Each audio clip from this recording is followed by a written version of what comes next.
Hello प्यारे बच्चों, ये है आपकी गणित की वर्कशीट नंबर 2 जो कक्षा 8 के लिए है और आज 15 सितंबर 2020 को करनी है। तो आज हम सीखेंगे परिमेय संख्याएं, जिनको हमने पिछली वर्कशीट में सीखा। आज हम परिमेय संख्याओं का रेखा पर, एक संख्या रेखा पर निरूपण यानी कि प्लॉटिंग बोलते बेटा, उसे जानेंगे कि कहाँ पर एक संख्या रेखा पर एक परिमेय संख्या कहाँ पर होनी चाहिए। तो आओ हम पैमाने को देखकर निम्न प्रश्नों के उत्तर दें। तो देखिए बेटा, ये है सबसे पहले आपका स्केल, जिसको हम पैमाना भी बोलते हैं। तो हमारा जो स्केल है, इसमें आपको पता है कि ये जो दो संख्याएं होती हैं उनके बीच में 9 भाग होते हैं। अब ये 9 भाग यहाँ देखिए दिखाया गया है 1 और 2 के बीच में। जब हमें 1 और 2 के बीच में ये भाग दिखाए गए हैं तो पहला भाग क्या है, 1.1, 1.2। इस तरह से दशमलव लगाकर हम 1.9 तक जाते हैं और उसके बाद 2 आ जाता है, यानी कि हर भाग का मान कितना है, 0.1। अब देखें कैसे, ये देखिए पैमाने पर कौन कौन सी संख्याएं दिखाई दे रही हैं, सभी संख्याओं को लिखिए। तो देखिए हमें पैमाने पर क्या दिखाई दिया, पैमाने पर संख्या 1 और 2 के बीच कुल 9 निशान हैं। हम इन संख्याओं को कैसे लिख सकते हैं, तो देखिए 1 के बाद जो है वो संख्या हम किस तरह से लिख सकते हैं। 1 के बाद वाली संख्या को हम 11/10, क्योंकि उससे पहले जब 0 से 1 था तब भी बेटा यहाँ पर 9 निशान थे। तो यहाँ पर आप अगर इसे 0.1, 2 इस तरह से करते आएंगे तो यहाँ पर 0.9, तो ये क्या हो जाएगा 10/10, इसीलिए इसको 1 लिखा जाता है। तो अब 1 के बाद हमें 1 के बाद देखना है, तो 1 के बाद क्या हो जाएगा 11/10, फिर 12/10, 13/10। देखिए इस तरह से हम इसे लिख सकते हैं। ये देखिए मैंने ये आपके लिए संख्या रेखा पर लिखा। तो देखिए संख्या रेखा पर हम इसे क्या लिखेंगे, जब 0 से 1 था बेटा, उसके बाद ये हो जाएगा यहाँ पर 0.1, 2 से करते हुए 0.9, और उसके बाद आपका 11/10, 12/10, 13/10, 14/10, और करते करते आप आ जाएंगे 19/10, और फिर उसके बाद हमारा होता है 20/10। और 20/10 अगर हम देखें तो 20/10 का मान क्या हो जाता है 2, जिसे हम यहाँ 2 लिखते हैं। अब देखिए इसी को अगर हम दशमलव रूप में लिखना चाहें तो आज हमारी वर्कशीट में हमें परिमेय की संख्या के साथ साथ उसका दशमलव रूप भी दिखाया गया है। तो देखिए इसका दशमलव रूप क्या है। दशमलव रूप के लिए हम बेटा जितने नीचे शून्य होंगे, जितने 0 हैं नीचे, उतने ही संख्याएं दाईं ओर होती हैं। तो देखिए 11 था, 11 का क्या हो जाए 1.1, इसको हम 0 पॉइंट लगाते हैं, इसको हम दशमलव, इस बिंदु को दशमलव बोलते हैं।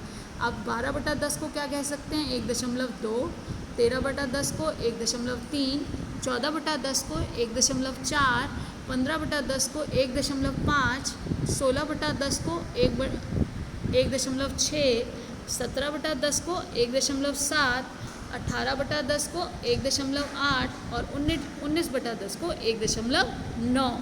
इसी तरह से इसका मतलब क्या हुआ कि अब हम इस दशमलव संख्या या परिमेय संख्या को संख्या रेखा यानी कि स्केल पर दिखा सकते हैं।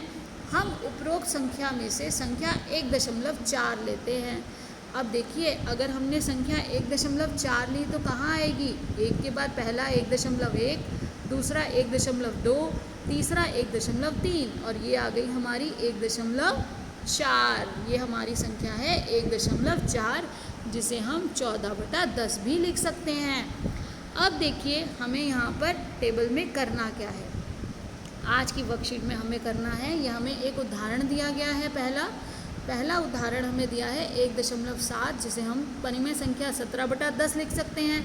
संख्या का स्थान कहाँ होगा बेटा, देखिए अगर वो 10 से बड़ा, 17 यहाँ देखिए 1 से ज़्यादा है और 7वां उसका हिस्सा, तो कहाँ होगा ये 1 और 2 के बीच में। तो यहाँ देखिए संख्या रेखा पर क्या बनाया, आप इसको रेखा बनाएंगे। जब हम संख्या रेखा बनाएंगे तो संख्या रेखा क्या, दोनों तरफ तीर का निशान है, दोनों तरफ आगे बढ़ती है। और संख्या रेखा पर हम वही दो बनाएंगे संख्याएं जिनके बीच में हमारी परिमेय संख्या है। तो देखिए यहाँ बनाया हमने 1 और ये 2 और इनके बीच में 9 बराबर हिस्से। जब हमने 9 बराबर हिस्से बनाए तो बेटा पहला है हमारा 1.1, 1.2, 1.3, 4, 5, 6 और ये आ गया हमारा 1.7, जिसको हम 17/10 भी लिख सकते हैं। आप तो बहुत समझदार बच्चे हैं, आपको सब समझ आ गया। तो देखिए 3.3 किसके बीच में होगा? बिल्कुल सही, आपने सही सोचा, ये होगा 3 और 4 के बीच में। 3.3 आएगा 3 और 4 के बीच में। ऐसे ही 2.8 पहली संख्या तो बेशक हमेशा यही होगी जो आपकी बाईं ओर लिखी है। तो पहली संख्या हो गई 2 और 2 से किसके बीच में आएगा? 2 से अगली संख्या हमारी 3। ये 2 से बड़ा है और 3 से छोटा है, तो ये आएगा 2 और 3 के बीच में। इसी तरह से ये 4 और 4 से बड़ा है और 5 से छोटा है, तो ये आएगा 4 और 5 के बीच में। आपको सब समझ आ गया। मैं जानती हूँ आप सब बच्चे बहुत समझदार हैं, बहुत अच्छे से अपनी सारी वर्कशीट्स करके जमा करते हैं। अब देखिए ये मैंने आपके लिए करके भी दिखाया है जो आपको अपनी कॉपी में करना है। बेटा पहला जो भाग है 1.7 वो तो हमें खुद ही वर्कशीट में करके दिखाया गया है, आपको अपनी कॉपी में भी करना है और सारा जो वर्कशीट में दिया गया है वो भी लिखना है समझने के लिए। उसके बाद देखिए 3.3, तो 3.3 जो संख्या है बेटा वो 3.3 को हम लिख सकते हैं 33/10 और 33/10 जो है हमारी वो कहाँ है? 3 और 4 के बीच में।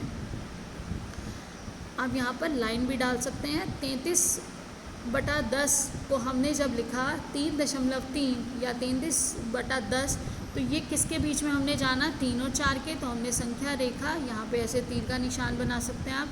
तो संख्या रेखा के बीच में 3 और 4 के बीच में पहला भाग 3.1, दूसरा 3.2 और तीसरा भाग है हमारा 3.3, जिसको हम 33/10 या 3.3 लिख सकते हैं। अब देखिए अगला भाग है 2.8। तो 2.8 के लिए बेटा हम उसे लिख सकते हैं 28/10 और मैंने आपको बताया किसके बीच में होगा? पहली संख्या तो 2 है और ये 2 से बड़ा है 3 से छोटा है, यानी कि 2 और 3 के बीच में होगा। और 2 और 3 के बीच में यहाँ आप तीर का निशान बनाएंगे। 2 और 3 के बीच में यहाँ पर जब आप इसके 9 भाग करेंगे तो 9 भाग में पहला भाग होगा 2.1, दूसरा 2.2, 2.3, 2.4, 2.5, इस तरह से हम आ गए 2.8 और 2.8 को हम लिख सकते हैं 28/10 या 2.8। अब देखिए अगला है हमारा 4.3। तो 4.3 यानी कि शुरू कहाँ से होगा? ये 4 और 5 के बीच, क्योंकि 4 से बड़ा है और 5 से छोटा। इसको हम लिख सकते हैं 43 या 43/10 या फिर 43/10। तो ये देखिए ये 4 और 5 के बीच में होगा, इसलिए हम यहाँ संख्या रेखा पे बेटा आप तीर का निशान बना दीजिएगा। यहाँ पे मैंने पॉइंट नहीं बनाया, उसका मतलब भी वही होता है, लेकिन आप तीर बनाइए और अच्छा है। तो तीर के निशान पे आप देखिए यहाँ पर भी क्योंकि संख्याएं हैं 0 से लेके 3 तक संख्याएं हैं, फिर 4 आता है, तो ये 4 और 5 के बीच में हम दिखाएंगे।